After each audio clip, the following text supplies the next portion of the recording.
A big hello to my YouTube family. Welcome to Diva Classes. This is Divya Vadvani, your BST teacher. Today we'll be studying chapter 21 of Business Studies for class 12 ISC. और इसमें हम लोग सबसे पहले जानेंगे कि outsourcing का मतलब क्या होता है. तो आउटसोर्सिंग में व्हाट हैपेंस कि देयर इज अ कंपनी, मतलब एक कोई भी कंपनी हो सकती है, वो अपने जितने भी नॉन कोर बिजनेस है, कोर बिजनेस जो वो मेन काम करती है, ठीक है, और नॉन कोर बिजनेस जो उसके अदर दैन वर्क होते हैं. जैसे अगर एक जूस बनाने वाली इंडस्ट्री है तो जूस मेकिंग वो उसका कोर काम है. उसके अलावा पैकिंग, लेबलिंग, एडवर्टाइजिंग, ये सारी चीजें उसकी नॉन कोर एक्टिविटीज होती हैं. तो नॉन कोर बिजनेस को या फिर प्रोसेस ऑपरेशंस को, जिसमें कोई भी लेस क्रिटिकल वर्क, सर्विसेज या प्रोजेक्ट्स होते हैं जो हमारे काम की चीज मतलब कम होती है, ठीक है, उसको हम क्या करते हैं, हम बाहर कहीं किसी थर्ड पार्टी या फिर स्पेशलाइज्ड पर्सन को, सर्विस प्रोवाइडर को दे देते हैं. Now this service provider can be any person, it can B an individual, it can be a firm. तो ये होती है हमारी नॉन कोर एक्टिविटीज. ओके, और इसी को ही हम लोग क्या कहते हैं, आउटसोर्सिंग कहते हैं. तो अब हम लोग इसका मीनिंग पढ़ते हैं. सबसे पहले बोला गया आउटसोर्सिंग का मतलब होता है कि कोई भी आपके काम को अगर आप उसको आउटसोर्स कर रहे हो या बाहर किसी को दे दे रहे हो, कॉन्ट्रैक्ट पे दे दे रहे हो उसको करने के लिए. It can be any sort of business function, it can be any process to an outside agency या फिर थर्ड पार्टी को, सो दैट आप एडवांटेज ले सको उस पर्टिकुलर एजेंसी के एक्सपर्टीज का और एक्सपीरियंस का. फॉर एग्जाम्पल कोई कंपनी है, like this is a company Infosys technologies, और वो आउटसोर्स कर सकती है पेरोल अकाउंटिंग को टू ह्यूएट एसोसिएट्स को. ठीक है, मतलब पेरोल अकाउंटिंग जिसमें एम्प्लॉय कॉम्पनसेशन, टैक्सेशन, डिडक्शंस, ये सारी चीजें वो कैलकुलेट करेंगे, वो डिसाइड करेंगे, वो ये सब चीजें करेंगे. तो ये काम उन्होंने क्या किया, ये उन्होंने इस ह्यूएट कंपनी को दे दिया, ह्यूएट एसोसिएशंस को दे दिया. ओके, तो this is known as, now अभी इसका प्रोनाउंसिएशन बता देते हैं तुम लोगों को. This is you it. ठीक, तो ये होता है आउटसोर्सिंग. अब फिर से एक और बार इसका एक मीनिंग समझो. To outsource means to engage the services of an outside agency. किसी बाहरी एजेंसी की हम लोग सर्विसेज को लेते हैं to manage, to operate, to deliver one or more business functions और processes. For example मान लो कि फ्लिपकार्ट है, तो वो अगर मान लो हम लोग के जितने भी इश्यूज होते हैं related to orders and all, order delivery time पर नहीं आया, पेमेंट नहीं हुआ, तो वो अगर वो किसी कॉल सेंटर को दे देता है या फिर किसी पर्सन को, मतलब किसी ऐसी एजेंसी को देता है जहां पर ये वाला काम होता है, तो जो हम लोग अगर उनसे फोन कर रहे हैं तो डायरेक्टली वो कॉल सेंटर वाले लोग उठाएंगे. तो वहां that is also a part of outsourcing. ठीक है, और इसमें क्या होता है कि समटाइम्स, मतलब तीन इसके हिस्से होते हैं. One is KPO, BPO and legal processing.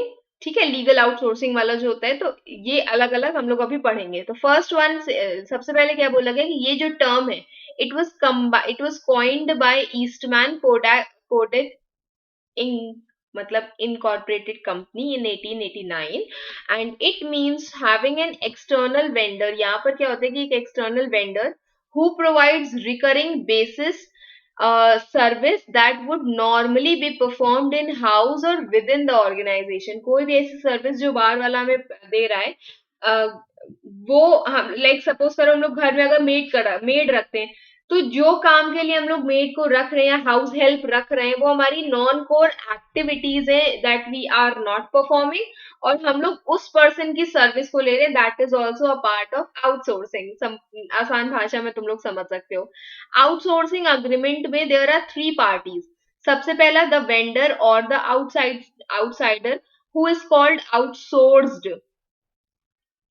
Okay, और उसके बाद the company which wants to outsource called the outsourcer. ठीक है, ये वो कंपनी है जिसको सर्विस चाहिए होती है, इसको सर्विस चाहिए. और the party who provides the service is known as service provider. वो पार्टी जो सर्विस प्रोवाइड कर रही है वो हो जाती है एक्चुअल में सर्विस प्रोवाइडर. जैसे मान लो इसी का भी अगर अभी हम लोग डिटेल में पढ़ेंगे, उसके बाद हम इसको बता देंगे. ठीक है, फॉर एग्जाम्पल देखो इसमें लिखा हुआ है कि कभी कभी क्या होगा कि आउटसोर्सर और जो सर्विस प्रोवाइडर है, it can be the same party. क्या लिखा हुआ है, रिलायंस इंडस्ट्रीज में Reliance Industries may outsource ABC to design, prepare, and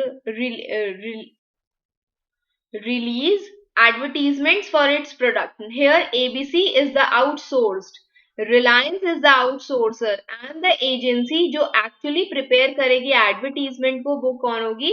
Service provider होगी. तो यहाँ पर ये क्या लिखा हुआ है? ये outsourced के लिए है, ठीक है? I was searching for my book, ये गलत है. Outsourced और service provider कभी कभी same company ही होती है. एक हुए one person is you, ठीक है? आपको कोई सर्विस चाहिए, अब आप किसी एक दूसरे पर्सन से कहते हो, तो वो जो सर्विस प्रोवाइडर है वो मेन कंपनी है ही. अब इस कंपनी ने क्या किया कि उसको वो जो सर्विस है वो किसी और को करवा रहा है. मान लो कि कुछ उसकी आउट ऑफ द बॉक्स चीज है, तो वो क्या कर रहा है, वो किसी और तीसरे फर्म को दे रहा है.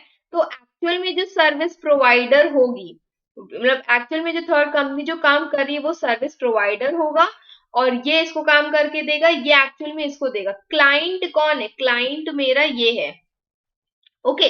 और कभी कभी ये दोनों जो लोग होते हैं ये एक ही होते हैं, समटाइम्स दे आर डिफरेंट. फिर लिखा हुआ है पार्टीज इन्वॉल्व इन आउटसोर्सिंग. तो सबसे पहले आते हैं outsourced. The company which agrees to perform certain functions and processes is the outsourced. यहाँ पर हमने ह्यूइट एसोसिएट्स का एग्जाम्पल दिया था अभी इन्फोसिस के सेंस में. फिर है आउटसोर्सर. द आउटसोर्सर कोई ऑर्गेनाइजेशन है जो किसी एक्सटर्नल एजेंसी को बुलाती है. मतलब समझ लो कि ये क्लाइंट है जो कह रही है कि मेरा जो काम है ये वाला तुम लोग कर दो. In this example Infosys technologies जो हैं जिनको अपना काम करवाना है वो एक आउटसोर्सर है. और सर्विस प्रोवाइडर कौन होता है? मान लो सर्विस प्रोवाइडर कौन है? ह्यूइट एसोसिएट्स ने अगर जो उनको पेरोल अकाउंटिंग करनी थी, ये जो काम है अगर उसने किसी थर्ड पर्सन किसी अकाउंटिंग फर्म से करवा लिया या अकाउंटिंग एक्सपर्ट से करवा लिया, तो उसको हम क्या कह देंगे? वो सर्विस प्रोवाइडर होगा. अगर वो खुद कर देता तो सर्विस प्रोवाइडर की पार्टी आती ही नहीं. अगर उसने किसी और से करवाया तो फिर third party is service provider. नहीं तो only two parties, outsourcer client और outsourced the person who actually does it. ठीक है. फिर आते हैं एडवांटेजेस और डिसएडवांटेजेस ऑफ आउटसोर्सिंग. अब इसमें आपको क्या पढ़ना है इन योर सिलेबस?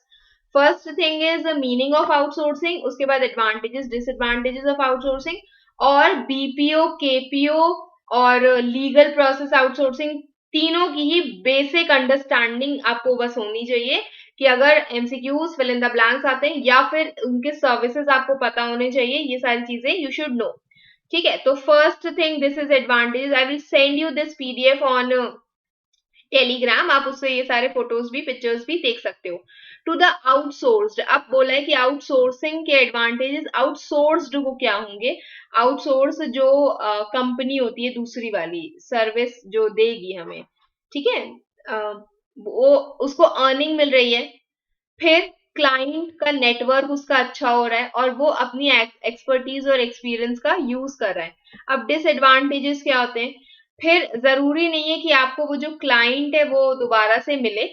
स्टाफ की कॉस्ट और अदर कॉस्ट भी इन्वॉल्व होती है इसमें. हम इसी का एग्जांपल देंगे. जैसे जो बैंक्स होते हैं वो क्या करते हैं, प्राइवेट बैंक्स और पब्लिक सेक्टर बैंक्स, वो अपना जितना ये लोन वाला काम होता है लोन्स के लिए, तो वो किसी बाहरी कंपनी को देते हैं. दैट बाहरी company is known as outsourcing, outsourced. Accountability for the quality and agreed upon goals of the process. कि अगर हमने कोई काम करना है तो हम जवाब देता है मेरे अंदर, मुझे जब I have to answer the person कि ये जो काम है मैंने उस पर क्वालिटी कैसी रखी है और कैसी नहीं रखी है. ठीक है. फिर third thing is outsourcer. Outsourcer जो मेन क्लाइंट होता है उसके लिए क्या एडवांटेजेस होंगे? वो अपने जो कोर फंक्शंस और प्रोसेस है उस पर फोकस कर सकता है. There is reduction in cost. हम बाहर कोई काम तभी देते हैं जब हमें पता है कि हम उसे पहली चीज खुद नहीं कर सकते. लाइक सपोज करो if a person is booking a cab, तो वहां पर वो cab is also an outsource thing, outsourcing ही हो रही है वहां पर. वो जो पर्सन है कैब ड्राइवर वो एक आउटसोर्स्ड ही है. ओके. तो रिडक्शन इन कॉस्ट, जो काम हम खुद नहीं कर सकते या फिर हम उसकी कॉस्ट हमको लगता है कि हम ऐसे बाहर से करेंगे तो मुझे कम सस्ता पड़ेगा, लेस इन्वेस्टमेंट होती है, there is freedom of choice, you have many options.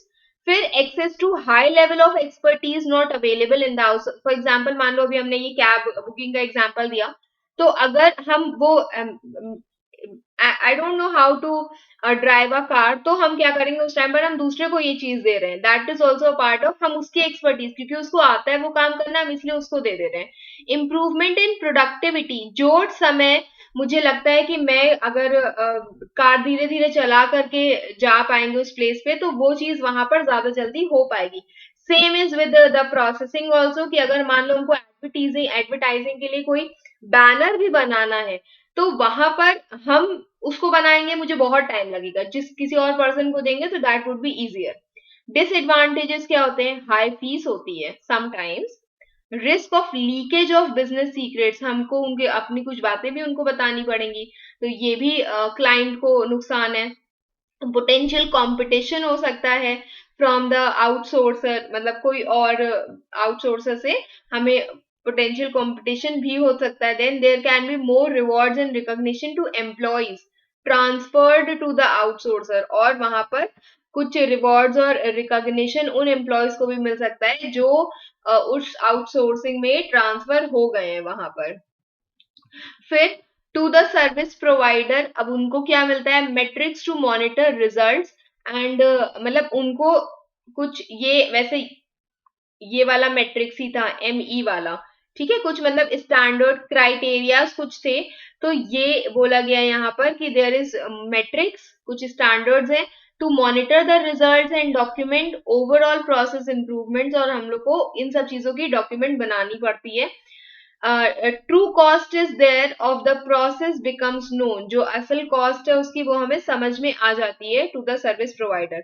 और उसके बाद आपको आउटसोर्स कंपनी के ट्रेनिंग एम्प्लॉयज को ट्रेनिंग प्रोवाइड करनी पड़ती है। Then comes BPO। अब BPO एक आउटसोर्सिंग कंपनी, एक थर्ड पार्टी सर्विस प्रोवाइडर है, जो दूसरे फर्म के प्रोसेसेस को, फंक्शंस को और टास्क को लेता है। वो नॉन कोर ऑपरेशंस जैसे कि फ्रंट ऑफिस हो गया, मतलब they are less technical in nature, back office work हो गया, एडमिनिस्ट्रेटिव या सपोर्ट पार्ट, वो सब चीजें लेता है। और कॉल सेंटर, इसमें देखो एग्जांपल दिया है, कॉल सेंटर उसी का ही एक हिस्सा होता है जो front office, customer service, sales या टेक्निकल सपोर्ट से रिलेटेड होता है।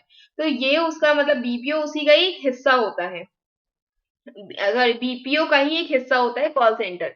अब according to Gartner, business process outsourcing या फिर BPO is a delegation of one और more IT enabled business processes to a third party that owns, administers and manages the business process according to a defined set of metrics, कि हमें ये तरीके से काम करवाना है, इसके लिए आप कुछ भी जो भी IT से रिलेटेड चीजें होती है वो हम अगले से करवा देते हैं। Okay, it involves a transfer of जो भी ऑर्गेनाइजेशन की नॉन कोर बिजनेस प्रोसेस है वो हम किसी बाहर के सर्विस प्रोवाइडर को दे देते हैं। उनकी जो रिस्पॉन्सिबिलिटी होती है वो क्या होती है, it covers the responsibility for day to day operation and management of the outsourced process. इनका काम क्या होता है, जो भी हमने आउटसोर्स प्रोसेस या आपको काम दिया है वो तुम लोग डे टू डे रिस्पॉन्सिबिलिटी उसकी करो, and is a contracting out of companies in-house process to a preferred vendor जिसको हाई क्वालिटी लेवल चाहिए इन अ पर्टिकुलर टास्क एरिया, किसी एक स्पेसिफिक एरिया में हम उसको ढंग से मतलब दे सकते हैं। तो this could be anywhere, it could be your health care services. Okay, उसके बाद there could be insurance, real estate का काम होगा, ऑटोमोटिव हो सकता है, टेलीकम्युनिकेशंस, लॉजिस्टिक्स, या फिर लास्ट वन क्या है, नेम इज नॉट गिवन, हाँ लॉजिस्टिक्स ही है। ठीक है, तो ये सारी सर्विसेज जो होती हैं वो BPO सर्विसेज ही होती हैं। जैसे फ्लिपकार्ट के लोग खुद से आकर के नहीं यहाँ पर सामान दे करके जा रहे हैं, वो अपना ये जो काम है वो बाहर शिपिंग कंपनी से करवाते हैं। ठीक है, that is also non core activity. वो उनका जो मेन है, उनका लोगों को जोड़ना है, कि जहाँ पे जो कस्टमर है और जिनको जो सेलर्स है उनको जोड़ना है, उनका वो वहां का प्लेटफॉर्म है, वहां पर बिजनेस चलता है। ठीक, लेकिन उसके बाद वहां से डिलीवरी का सामान कौन लेकर के आते हैं, शिपिंग कंपनीज लेकर आते हैं। तो ये भी एक एग्जाम्पल होता है BPO का। अब इसमें कुछ एग्जाम्पल्स, कुछ इसके फीचर्स हैं, this is just for your particular knowledge, ये इतना डीपली आएगा नहीं, उसमें सिर्फ बेसिक अंडरस्टैंडिंग कुछ की पढ़ लो फिर भी। ठीक है, तो इसमें लिखा हुआ है कि इट इन्वॉल्व, मतलब कोई भी काम अगर आप कॉन्ट्रैक्ट आउट कर रहे हो फॉर सिक्योरिटी या house keeping of its office premises, तो ये भी इसी का ही काम होता है। देन नॉन कोर प्रोसेसेस इसमें होते हैं, स्कूल में टाई अप अ क्रिकेट एकेडमी, अपने स्टूडेंट्स को क्रिकेट में ट्रेन करने के लिए वो किसी एकेडमी के साथ टाई अप कर रहा है। थर्ड पार्टी और कैप्टिव यूनिट, जैसे Genpact is a captive BPO unit for providing certain services to the parent company in the US and in other countries। इसमें क्या लिखा हुआ है कि जो एजेंसी होती है which an act which an activity is outsourced to which an activity is outsourced is generally independent business firm। कभी कभी क्या होता है, एक लार्ज मल्टीनेशनल कंपनी जो होती है वो अपने खुद के इन हाउस यूनिट बना देती है, ठीक है, for its affiliates all over the world, उनकी खुद की एक आउटसोर्स कंपनी वो बना देते हैं। तो उसको हम लोग क्या कहते हैं, थर्ड पार्टी या फिर कैप्टिव यूनिट बोलते हैं। फिर उनकी फीस होती है, वो लोग कॉन्ट्रैक्चुअल बेसिस पे ये चीजें करते हैं। उसके बाद दिया हुआ है नॉलेज प्रोसेस आउटसोर्सिंग, केपीओ। अब केपीओ जो होता है वो कंपैरेटिवली टेक्निकल वर्क उसमें ज्यादा होता है, हायर लेवल ऑफ एक्सपर्टीज की जरूरत होती है, means getting high end knowledge work done from an outside or external organization to improve efficiency, quality and to reduce the cost of doing such business।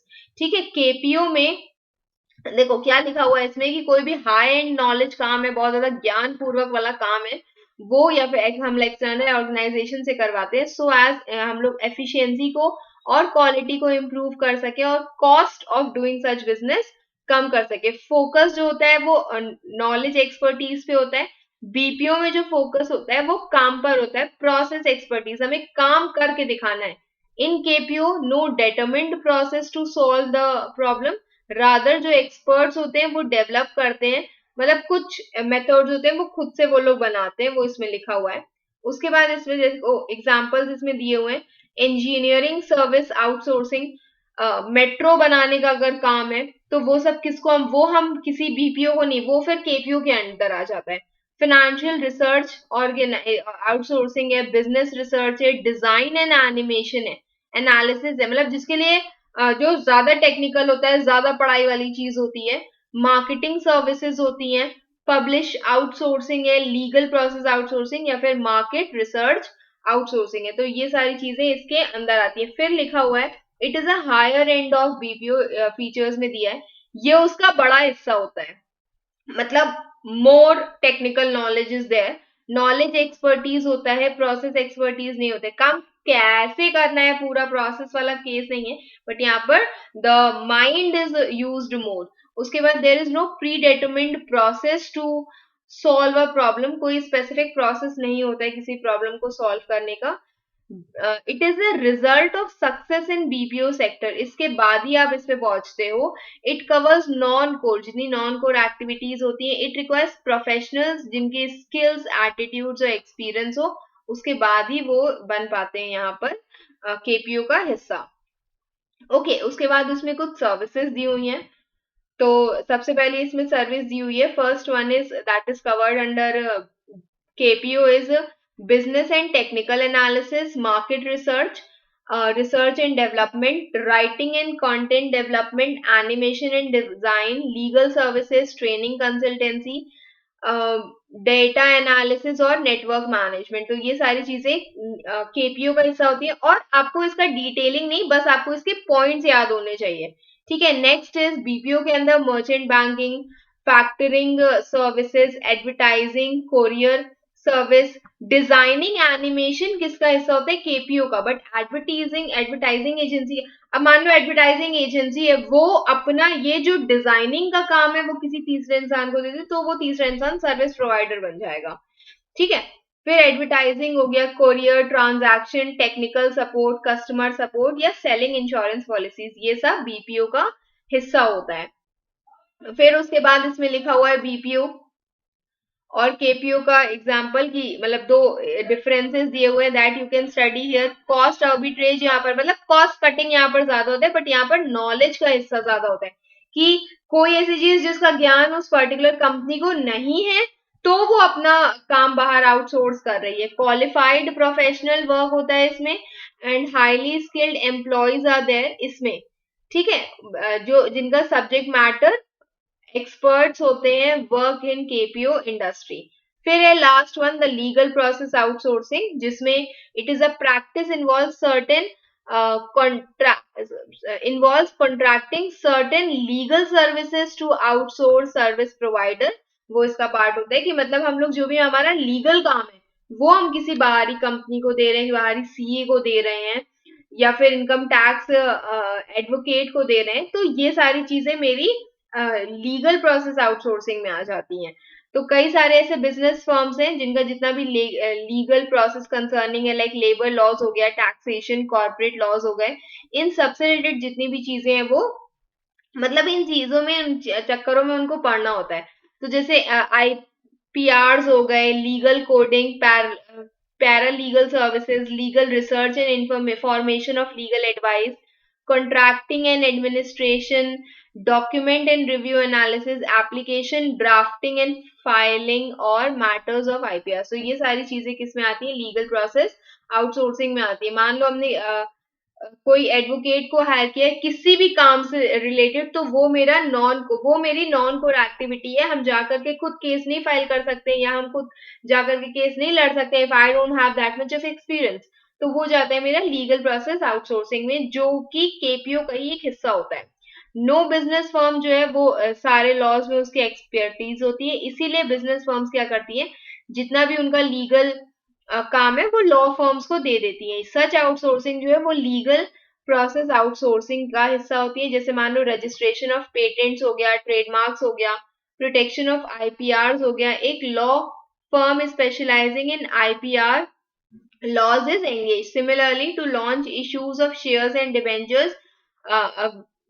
एक law firm specialising in laws related to capital market is written, कि हमें ये बता दे कि हमें क्या क्या चीजें हैं जो नहीं करनी है, वो हम किसी लॉ फर्म से पूछ लेंगे। Legal compliance matters are complex and require necessary expertise and experience in laws. और लीगल प्रोसेस आउटसोर्सिंग जो है वो बहुत ज्यादा पॉपुलर हो गई है। No company can afford to violate rules, नहीं तो उनके पेनाल्टीज लगेंगी उनको बहुत सारी।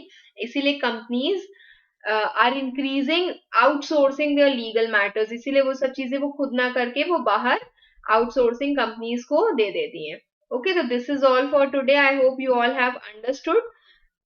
If there's something you wish to understand more, you can mention it in the comment box.